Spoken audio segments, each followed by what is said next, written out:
Hello students, welcome to our YouTube channel Cosmos academy. आज हम आपके लिए लेकर आए हैं physics self paper series answer key, जो कि बेस्ड है महाराष्ट्र स्टेट बोर्ड सिलेबस पर। इस वीडियो सीरीज के अंदर आपको बताया जाएगा फिजिक्स बोर्ड एग्जाम पेपर जो महाराष्ट्र स्टेट बोर्ड कंडक्ट करता है उसे कैसे और किस फॉर्मेट में लिखना है। MCQs, derivation, numerical as well as theory के आंसर कितने और कैसे लिखने हैं।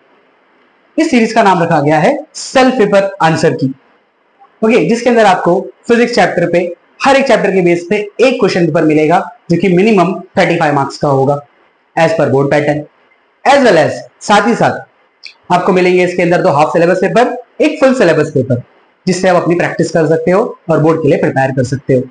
रिकमेंडेशन ये है आपके लिए कि आप जितने भी क्वेश्चन पेपर है उसको आप डिस्क्रिप्शन में उसका लिंक आपको मिल जाएगा, उसे डाउनलोड करें, खुद से सॉल्व करें और बाद में आकर वीडियो देखें और एनालाइज करें कि कैसे आपको पेपर लिखना है। ओके, सो बढ़ते हैं हम अपने आज के वीडियो की तरफ।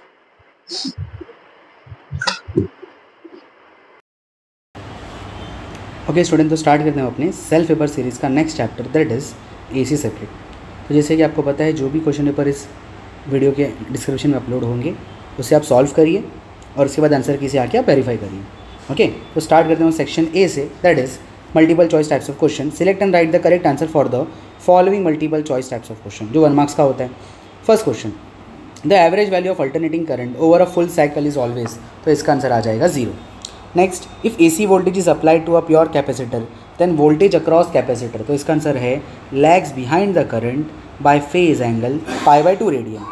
इन a series LCR circuit the phase difference between the voltage and the current is 45 degree, then the power factor will be. तो यहाँ पर फाई की वैल्यू 45 डिग्री, तो जैसे आप हिंट देख सकते हो, हिंट में क्या लिखा हुआ है आपके पास, cos phi is equal to cos 45 degree और cos 45 की वैल्यू 1/√2, जिसको आप सॉल्व करने पर क्या मिलेगा 0.707, option B. Next, for a parallel resonance circuit which of the following statement is correct, तो इसका ऑप्शन है B, that is impedance is maximum and current is minimum.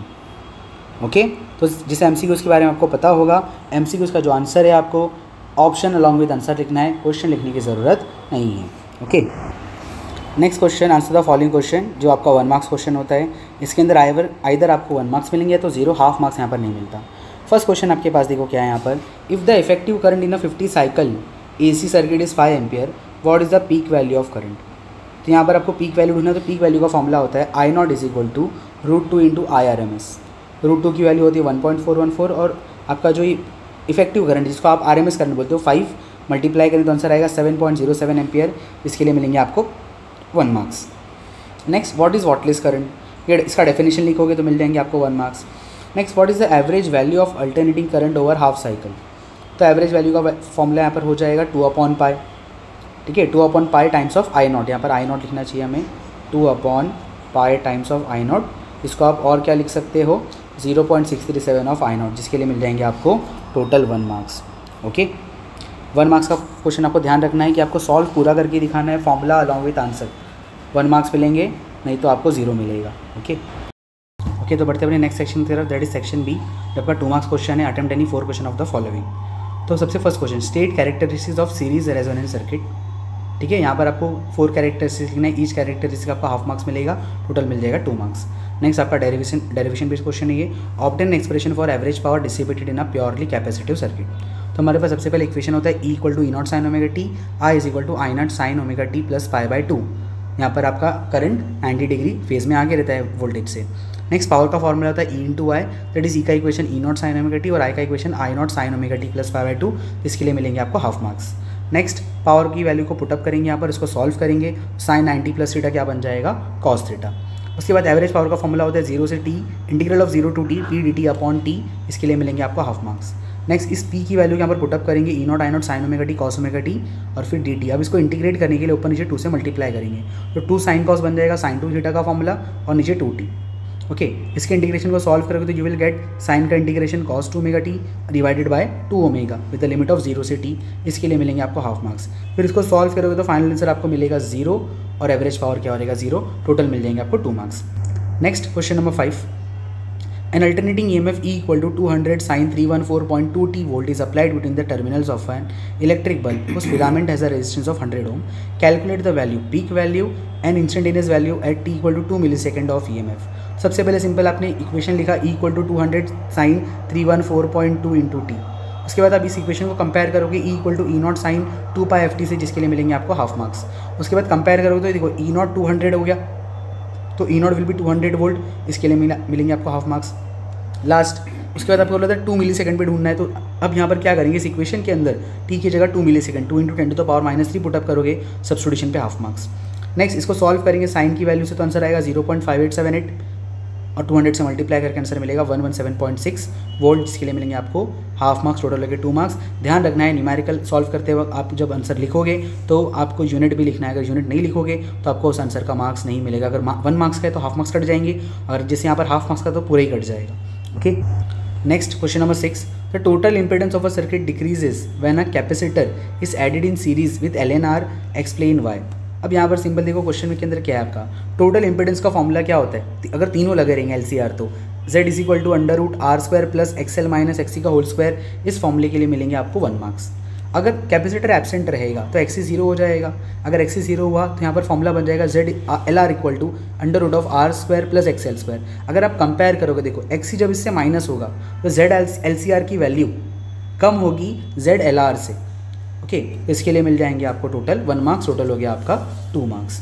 Okay, next question number 7, a parallel LC circuit comprises of a 500 inductor and 5 microfarad capacitor, calculate the resonant frequency of the circuit. तो यहाँ पर हमारे पास frequency का formula होता है 1/2 pi √LC, जिसके लिए मिलेंगे आपको हाफ मार्क्स। नेक्स्ट सारी वैल्यू पुटअप करेंगे, 1/पाई की वैल्यू 3.2 इंटू पाई की वैल्यू 3.142, 5 L की वैल्यू 5 और माइक्रोफेरेड आपका हो जाएगा 5 into 10 to the power -6, substitution के लिए हाफ मार्क्स। फिर इस पूरे को सॉल्व करोगे तो आपको फाइनल आंसर मिलेगा 31.82 हर्ट्ज, जिसके लिए मिलेंगे आपको total 1 marks. Next question, a 100 ohm resistance is connected to a 220 volt, 50 hertz supply. What is the RMS value of current in the circuit? What is the net power consume over a full cycle? तो सबसे पहले हमारे पास formula होता है IRMS का, ERMS/R। आपको देखो resistance 100 ओम दिया है और वोल्टेज कितना दिया है 220 वोल्ट, तो आपको RMS करंट की वैल्यू मिल जाएगी। तो फॉर्मूले के लिए हाफ मार्क्स, वैल्यू सब्स्टिट्यूशन के लिए यहाँ पर मार्क्स नहीं है, बट पुटअप करेंगे। ERMS आपका 220 और R आपका 100, टोटल सॉल्व करने पर आया 2.2 एम्पियर, जिसके लिए मिलेंगे आपको हाफ मार्क्स।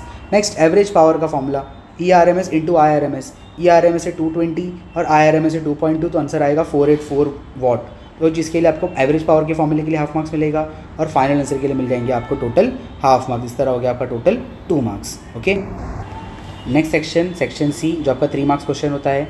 तो first attempt any 4 question of the following. तो सबसे पहले हमारे पास question number 9 definition based question है। Define A inductive reactance, B capacitive reactance, C impedance. तो each definition will carry 1 marks, और टोटल आपको कितने मिल जाएंगे, total 3 marks. Okay, proper definition लिखना है आपको exact. Question number 10, an AC source generating a voltage E equal to E0 sine omega t is connected to a capacitor of capacitance C, find the expression for the current I flowing through it, plot a graph of E and I versus omega t। ठीक है, तो सबसे पहले circuit diagram और explanation करेंगे इसका, तो मिल जाएंगे हमें हाफ मार्क्स। नेक्स्ट E का equation E0 sine omega t होता है। उसके बाद V का फॉर्मूला होता है Q/C, या Q क्या हो जाएगा CV, जिसके लिए मिलेंगे आपको half marks. Next I is equal to dQ/dt। अब इस Q का फॉर्मूला क्या हो जाएगा इसके हिसाब से CE, और E का equation E0 sine omega t। इसको डिफरेंशिएट करोगे तो आपको आंसर मिलेगा omega C E0 cos omega t। इसको आप इन टर्म्स ऑफ साइन लिखोगे तो मिल जाएगा I0 sine omega t plus 5/2। I0 क्या रिप्रेजेंट कर रहा है, ओमेगा C E0 को हम लोग क्या बोल रहे हैं यहाँ पर, I0 बोल रहे हैं। ठीक है, तो इस इक्वेशन के लिए मिलेंगे आपको हाफ मार्क्स। I0 क्या था मैंने बताया आपको, ओमेगा C E0, और इसको आप इस तरह और लिख सकते हो E0 अपॉन 1/ओमेगा C, तो इसको मिलेंगे आपको हाफ मार्क्स। और उसके बाद ग्राफ बनाओगे E and I versus omega t, इसके लिए मिलेंगे आपको 1 मार्क्स, तो टोटल हो जाएगा आपका 3 marks. Next question, calculate the value of capacity in picofarad which will make 101.4 micro henry inductance to oscillate with frequency 1 megahertz. तो हमारे पास सिंपल फ्रीक्वेंसी का फॉर्मूला होता है 1/2 पाई √LC। तो C का फॉर्मूला अरेंज करके क्या बनेगा 1/4 पाई स्क्वायर f²L, तो जिसके लिए मिल जाएंगे फॉर्मूले के लिए 1 मार्क्स। आप कोई भी दोनों में से फॉर्मूला लिख सकते हो। नेक्स्ट सारी वैल्यू पुटअप करोगे, सब्स्टिट्यूशन में मिलेंगे आपको 1 मार्क्स। जैसे 4 पाई स्क्वायर की वैल्यू 3.142, आपका फ्रीक्वेंसी 10 टू द पावर 6, और इंडक्टेंस कितना होगा 101.4 इंटू 10 टू द पावर -6। फिर उसके बाद आंसर निकालोगे पिकोफैरेड के टर्म्स में, तो आंसर है 249.8 पिकोफैरेड, जिसके लिए मिलेंगे आपको टोटल 1 मार्क्स, और हो गया आपका 3 marks. Next question number 12, derive an expression for the impedance of an LCR circuit connected to an AC power supply. तो सिंपल सा क्वेश्चन देखो, यहाँ पर 3 मार्क्स का डेरिवेशन। सबसे पहले आप सर्किट डायग्राम बनाओगे, हाफ मार्क्स मिलेगा। फिर हमारे पास इक्वेशन होता है I is equal to I naught sine omega T, उसके लिए half marks. Next phasor diagram आप प्रिपेयर करोगे, उसके लिए हाफ मार्क्स। और फेजर डायग्राम को एक्सप्लेन करना पड़ेगा शॉर्ट में, उसके लिए हाफ मार्क्स। फिर आप उसके बाद उसको सॉल्व करोगे जब फेजर डायग्राम से पाइथागोरस या पैरेललोग्राम लगाकर, तो आपको एक इक्वेशन मिलेगा E naught is equal to under root of E R square plus E L minus E C का होल स्क्वायर। इस इक्वेशन के लिए मिलेंगे आपको हाफ मार्क्स। फिर उसको आप जब पूरा सॉल्व करोगे तो आपको फाइनल आंसर मिलेगा Z equal to E naught by I naught is equal to under root of R square plus X L minus X C का whole square will give you half marks. देखो इस derivation के बीच में और भी कुछ points है जो यहाँ पर नहीं लिखे, बिकॉज उन पर मार्क्स नहीं है। बट अगर आपको डेरिवेशन पूरा करना है तो वो सब पॉइंट्स की मदद लगेगी, तो डेरिवेशन में आप वो सब पॉइंट्स लिखो, ठीक है। आंसर की सिर्फ आपके एक एनालाइज के लिए कि आपको मार्क्स कैसे मिलेंगे किस क्वेश्चन पे, बट आप बिना मिसिंग चीज़ों की जो यहाँ पर नहीं लिखी गई है उसके बगैर, जैसे ई एल का फॉर्मूला आई एक्स एल होता है, ई सी का फॉर्मूला आई नॉट एक्स सी होगा, ई एल का formula I not x L होगा, ये सारी चीज़ें आपको लिखना ज़रूरी है। ओके, नेक्स्ट क्वेश्चन नंबर 13 आपका numerical base question. 15 microfarad capacitor is connected to a 220 volt 50 hertz source, find the capacitive reactance and if the frequency is double what will happen to the capacitive reactance. सबसे पहले हमारे पास एक formula होता है XC is equal to 1/2πfc, इसके लिए मिलेंगे हमें 1 मार्क्स। नेक्स्ट अब इसको देखो, पहले क्या करना है आपको, कैपेसिटिव रिएक्टेंस निकालना है, तो इसकी वैल्यू पुटअप करेंगे 1 2 इंटू पाई की वैल्यू 3.142, फ्रीक्वेंसी 50 और सी दिया है 15 माइक्रोफैरेड मतलब 15 इंटू 10⁻⁻⁶, मिल जाएंगे हाफ मार्क्स। फिर इसको सॉल्व करोगे तो आंसर आएगा 212 ओम, इसके लिए मिलेंगे आपको टोटल हाफ मार्क्स, ठीक है। नेक्स्ट फॉर्मूले से दिख रहा है कि XC is inversely proportional to frequency, तो XC2/XC1 is equal to F1/F2, okay. फिर उसके बाद फ्रीक्वेंसी आप डबल कर रहे हो तो सब्स्टिट्यूशन की आपको हाफ मार्क्स मिल गया 2F1, और उसके बाद में जब इसको सॉल्व करेंगे तो हमें मिला XC2 is equal to XC1/2, इसके लिए मिला हाफ मार्क्स, मतलब फ्रीक्वेंसी डबल होने पर कैपेसिटी रिएक्टेंस क्या हो गया आपका, हाफ हो गया है, okay. Next question number 14, a sinusoidal voltage of peak value 283 volt and a frequency 50 hertz is applied to a series LCR circuit in which R is equal to 3 ohm, L equal to 25.48 millihenry and C is equal to 796 microfarad. Find the impedance of the circuit. तो सबसे पहले इस question के अंदर देखो क्या करेंगे हम, एक्सेल का फॉर्मूला हमारे पास ओमेगा या जो 2πfl होता है उसके लिए मिल जाएंगे हाफ मार्क्स। सब्स्टिट्यूशन के लिए यहाँ पर मार्क्स नहीं है बट आपको करना है, 2 पाई की वैल्यू 3.142, फ्रीक्वेंसी आपका 50 हर्ट्स और फ्रीक्वेंसी 50 हर्ट्स और एल की वैल्यू 25.48 मिली हेनरी मतलब 10⁻⁻3। सॉल्व करने पर इसका आंसर आएगा 7.98, जो कि कंपेयर मतलब सॉल्व होकर कितना मिलेगा आपको 8 ओम मिलेगा। नेक्स्ट एक्सी का फॉर्मूला होता है 1/2πfc, इसके लिए मिल जाएंगे आपको फॉर्मूले के लिए हाफ मार्क्स। फिर सारी वैल्यू पुटअप करेंगे 1 2 पाई की वैल्यू 3.142, फ्रीक्वेंसी 50 और की कैपेसिटी कितनी, कैपेसिटेंस कितना दिया 796 10⁻⁻6। इसको सॉल्व करोगे तो आंसर आ जाएगा आपका 4 ओम। नेक्स्ट जेड का फॉर्मूला होता है √R² plus XL minus XC का होल स्क्वायर, इसके लिए मिलेंगे हाफ मार्क्स। सब्स्टिट्यूशन करोगे आर की वैल्यू XL XC की वैल्यू, नेक्स्ट फाइनल आंसर आ जाएगा 5 ओम, जिसके लिए मिलेंगे आपको हाफ मार्क्स। तो टोटल हो गए आपके 3 मार्क्स, ओके। नेक्स्ट हमारा लास्ट सेक्शन डी, ठीक है, जो 4 मार्क्स क्वेश्चन होता है। तो क्वेश्चन नंबर फर्स्ट 14 देखते हैं, इसके अंदर obtain N expression for power consume in LCR series circuit. तो सिंपल से डेरिवेशन यहाँ पर सबसे पहले क्या करेंगे हम, देखो इक्वेशन लिखेंगे E equal to E0 sine omega t और I equal to I0 sine omega t plus -5, जिसके लिए मिलेंगे आपको हाफ मार्क्स। फिर पावर का फॉर्मूला होता है EI और इनकी वैल्यू को पुटअप करेंगे, उसके लिए मिलेगा आपको हाफ मार्क्स। अब इसको सॉल्व करोगे तो ध्यान से देखो, अब यहाँ पर आपका साइन ओमेगा टी प्लस 5 मतलब साइन E प्लस बी का फॉर्मूला लगेगा। इसको सॉल्व करने पर आपको ये इक्वेशन मिलेगा E0 I0 sine square omega t cos 5 plus minus sine 5 cos omega t sine omega t. इस इक्वेशन बनाने के लिए half marks. Next average power का फॉर्मूला होता है इंटीग्रल ऑफ 0 से t p dt divided by t, उसके लिए हाफ मार्क्स। अब इन p की वैल्यू को इसमें पुटअप करोगे आप, ठीक है, यहाँ पर dt लिख देना बाजू में, ये dt मिसिंग है यहाँ से।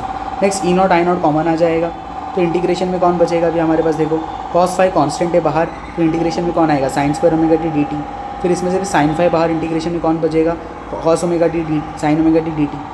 अब अगर इनको अलग किया रहा है, देखो 0 से t sign square omega T dt का इंटीग्रेशन होता है आंसर t/2, डायरेक्टली याद कर लो, सॉल्व भी कर सकते हो, डायरेक्ट याद करोगे तो भी चलेगा।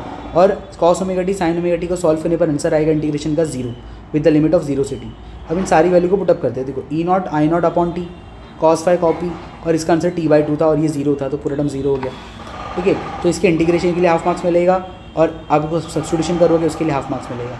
उसके बाद में हम t से t कैंसिल कर देंगे और उसके बाद में आपका t2 हो जाएगा √2 इंटू √2, E0/√2 होगा ERMS और I0/√2 होगा IRMS, इसके लिए मिलेंगे आपको टोटल 1 मार्क्स। तो इस तरह से आपको मिल जाएंगे total 4 marks, okay. Next question number 15, draw and explain phasor diagram for voltage and current in a purely inductive circuit. तो सबसे पहले आपको क्या करना है, उसका फेजर डायग्राम बनाए तो 1 मार्क्स मिलेगा, और उसको एक्सप्लेन करूँगी तो आपको मिल जाएंगे 1 मार्क्स। नेक्स्ट इसका सब क्वेश्चन 2 मार्क्स के क्वेश्चन यहाँ पर देखो, find the time required for a 50 hertz alternating current to change its value from 0 to the RMS value. तो सबसे पहले आप इक्वेशन लिखोगे I = I0 sin omega t, उसके लिए मिलेंगे आपको हाफ मार्क्स। उसके बाद I की वैल्यू कितनी होती है आपकी I0/√2, बिकॉज RMS वैल्यू बोले तो I0/√2 होगी, तो I0 sin ओमेगा t, इसके लिए मिलेंगे आपको हाफ मार्क्स। फिर √2 I0 कैंसिल, और यहाँ पर मिलेगा आपको साइन के लिए 1/√2 आंसर कब आता है π/4, और ओमेगा बन जाएगा 2πft लिखना चाहिए, एन लिखा है यहाँ पर, बट ठीक है 2πf लिखना वहाँ पर 2πft लिखना, ठीक है, बिकॉज यहाँ पर पूरी फ्रीक्वेंसी को हम f से रिप्रेजेंट कर रहे हैं, n से भी कर सकते हैं बट f से कर रहे हैं। तो इसको सॉल्व करेंगे तो आंसर यहाँ पर आ रहा है t = 1/4 × 100, और इसको सॉल्व करने पर मिलेगा 2.5 मिलीसेकेंड, तो जिसके लिए मिलेंगे आपको 1 मार्क्स। ओके, लास्ट क्वेश्चन हमारा question number 16, what is parallel resonance circuit, state condition for parallel resonance, obtain N expression for resonant frequency, also draw the graph of parallel resonant frequency. सबसे पहले क्या करना है, इसके अंदर हमें डेफिनेशन लिखना है, उसके लिए हाफ मार्क्स मिलेगा, सर्किट डायग्राम बनाना है, उसके लिए हाफ मार्क्स मिलेगा। अब कंडीशन बोला है किसके लिए, हमें पैरेलल रेजोनेंस के लिए, तो कंडीशन देखोगे तो यहाँ पर लिखी हुई है, ठीक है। चलो पहले एक्सप्रेशन हम लोग उसका निकालते हैं। अब next I = IL + IC, because parallel में तो करंट दोनों को जाएगा। अब IL का फॉर्मूला होता है E0/XL, मतलब I0 होता है तो I0 को लिखते हैं E0/XL sin ओमेगा t - π/2, और IC का formula E0/XC sin omega t + π/2, इसके लिए मिलेंगे आपको हाफ मार्क्स। नेक्स्ट इसको सॉल्व करें तो you will get E0 sin omega t 1/XC - 1/XL, okay, और आप सॉल्व करोगे तो 1/XC को ओमेगा c लिख सकते हो, और 1/XL को 1/ओमेगा l लिख सकते हो। अगर I को मिनिमम होना है, पैरेलल रेजोनेंस की जो कंडीशन होती है, तो ओमेगा c - 1/ओमेगा l को क्या होना पड़ेगा, 0, उसके लिए मिलेंगे हाफ मार्क्स। तो यही कंडीशन है जो बोला था लिखने के लिए, यही कंडीशन मेन है। अब इसको सॉल्व करेंगे तो we will get omega c = 1/ओमेगा l, और ओमेगा स्क्वायर = 1/LC, और ओमेगा होता है 2πf का होल स्क्वायर। फाइनल फॉर्मूला आएगा f = 1/2π√LC, जिसके लिए मिलेंगे आपको 1 मार्क्स। फिर उसके बाद आप ग्राफ बनाओगे, graph of parallel resonant frequency of I versus F, तो उसके लिए मिलेंगे आपको टोटल 1 मार्क्स। तो इस तरह मिलेगा आपको टोटल 4 मार्क्स। तो ये थी हमारी AC सर्किट के आंसर की। तो जैसे भी आपको आंसर की से समझेगा, आपको एनालाइज करना पड़ेगा अपने क्वेश्चंस को, आपको ये पता चलेगा कि बोर्ड्स में किस तरह से आपको मार्किंग स्कीम इस चैप्टर के लिए मिलेगी।